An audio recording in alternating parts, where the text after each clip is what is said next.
துணை முதல்வர் திரு உதயநிதி ஸ்டாலினுக்கு கூடுதல் அதிகாரங்கள் வழங்குவது தொடர்பான முடிவு வரும் 8ஆம் தேதி நடைபெறவுள்ள அமைச்சரவை கூட்டத்தில் எடுக்கப்படலாம் என்று தகவல் வெளியாகியிருக்கிறது. தமிழக அமைச்சரவை கூட்டம் வரும் 8ஆம் தேதி முதல்வர் மு.க.ஸ்டாலின் தலைமையில் காலை 11 மணிக்கு நடைபெற இருக்கிறது. முதல்வர் ஸ்டாலின் தலைமையிலான அமைச்சரவை கடந்த செப்டம்பர் 28ஆம் தேதி மாற்றி அமைக்கப்பட்டது. அமைச்சர் உதயநிதி ஸ்டாலின் துணை முதல்வராகி இருக்கிறார்.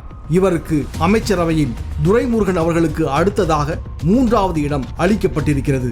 அமைச்சரவையில் இருந்த 3 அமைச்சர்கள் விடுவிக்கப்பட்டு திரு செந்தில் பாலாஜி, திரு சாமு நாசர், திரு கோவி செழியன், திரு ஆர் ராஜேந்திரன் ஆகியோர் புதிய அமைச்சர்களாக சேர்க்கப்பட்டிருக்கிறார்கள். திரு பொன்முடி உள்ளிட்ட 6 அமைச்சர்களின் துறைகளும் மாற்றி அமைக்கப்பட்டிருக்கின்றன. இந்த நிலையில்தான் வரும் 8ஆம் தேதி தமிழக அமைச்சரவை கூட்டம் நடைபெற இருப்பதாக அறிவிப்பு வெளியாகியிருக்கிறது. இந்த கூட்டத்தில் முதல்வர் ஸ்டாலின் அவர்கள் அமெரிக்க சுற்றுப்பயணம் மேற்கொள்ளப்பட்ட போது ஈர்க்கப்பட்ட தொழில் முதலீடுகள் தொடர்பாக இந்த கூட்டத்தில் விவாதித்து முடிவு எடுக்கப்படும் என்று சொல்லப்படுகிறது. இதேபோல ஏற்கனவே தமிழகத்தில் செயல்படுத்தப்பட்டு வரும் பல்வேறு நிதி சார்ந்த திட்டங்கள் குறித்தும் அவற்றுக்கான நிதி வருகை குறித்தும் விவாதிக்கப்பட இருப்பதாகவும் தகவல் வெளியாகியிருக்கிறது.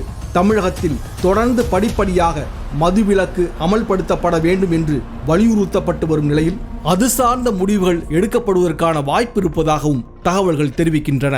மிக குறிப்பாக தற்போது துணை முதல்வராக பொறுப்பு வகிக்கும் திரு உதயநிதி ஸ்டாலின் அவர்களுக்கு கூடுதல் பொறுப்புகள் வழங்கப்படுவது தொடர்பாக முடிவுகள் எடுக்கப்படலாம் என்றும் சொல்லப்படுகிறது.